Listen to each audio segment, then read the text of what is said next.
Have you ever just looked at something huge, something incredible, and wondered how on earth did they build that from nothing? Well, today we're diving deep into that very idea. We're going way beyond just starting a company. We're looking at the entrepreneur's blueprint, the real secret to creating something that actually lasts. So let's start with a big question, right off the bat. What's the real difference between just, starting a business and actually building an enterprise? It sounds simple, but that distinction is absolutely crucial, and it's the key to everything we're about to get into. Okay, first up, let's talk about that initial spark. What is it that separates real entrepreneurship from just, business as usual? So the textbook definition says it's a process. It's not just one thing you do. And the two most important words here are new and innovative. Think about Zomato or Swiggy. Food delivery has been around forever, right? But what they did was build a whole new platform, a totally new way for all of us to connect with restaurants. That's the core idea right there. This right here really brings it to life. Look, anyone can open a tea shop, right? That's a business. It's a known model. But an entrepreneur, someone like Dolly Chaiwala, they create a whole unique experience, something nobody else is doing. A business follows a recipe. An entrepreneur writes a brand new one. It's all about being proactive, taking those big risks, and really pushing things forward. So we've got a handle on what entrepreneurship is. But who are the people that do it? Let's dig into the DNA of an entrepreneur and figure out what really makes them tick. So you have to wonder, are there specific qualities that are just hardwired into an entrepreneur's DNA? It really seems like it. Let's take a look at what they are. These are pretty much the 5 pillars. It always starts with vision, seeing something that nobody else sees. But a vision is useless without risk-taking, the actual guts to do something about it. Then comes adaptability, because let's be real, no plan ever goes perfectly. You have to be able to pivot. And persistence, that's what keeps you going when things get tough. And finally, innovation, that constant, nagging drive to make things better. These aren't just buzzwords, they're the foundation of the whole journey.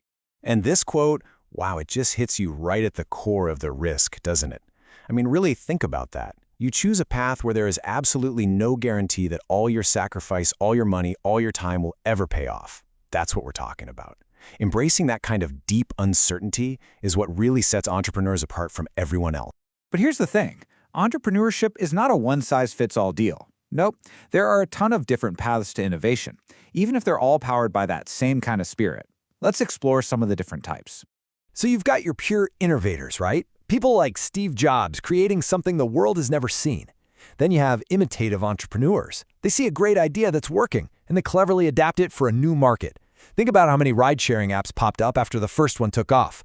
Then there are social entrepreneurs who are totally mission-driven. They're using business to solve real-world problems. And then, you have the drone, the one who just refuses to change. It just goes to show you that entrepreneurial mindset can be applied in so many different ways. Okay, so one person has an idea, takes a big risk. Why should the rest of us care? Well, it's because that one single action can create this massive ripple effect that literally changes the world around us. It's like a chain reaction. It all starts with one new venture. That venture starts hiring people, creating jobs. That, in turn, kicks off a whole cycle of innovation. It forces other companies to step up their game and get better. And what's the end result of all that? A higher standard of living for everybody. Better products, more opportunities, a stronger economy. It's a pretty amazing process when you think about it. And now, for the last part, which is this really fascinating paradox. It's an idea that kind of flips the script on what most people think is the whole point of building a business in the first place. We hear this constantly, don't we? The exit strategy. The whole game is to build a company up just so you can sell it for a massive profit. That's the dream, right? But what if that's all wrong? This is such a powerful idea. The secret to building a business that everyone wants to buy is to build one with so much passion, so much purpose, that you would never, ever dream of selling it. See, investors aren't just buying a balance sheet. They want to buy into that love, that purpose, that unstoppable drive. That's where the real value is. So, I'm going to leave you with this final thought. Forget about the exit strategy for a second. Instead, ask yourself this. What problem do you care about so deeply? What do you love so much that you'd build a solution you could never, ever imagine selling? Because that right there, that's where true, lasting value really comes from.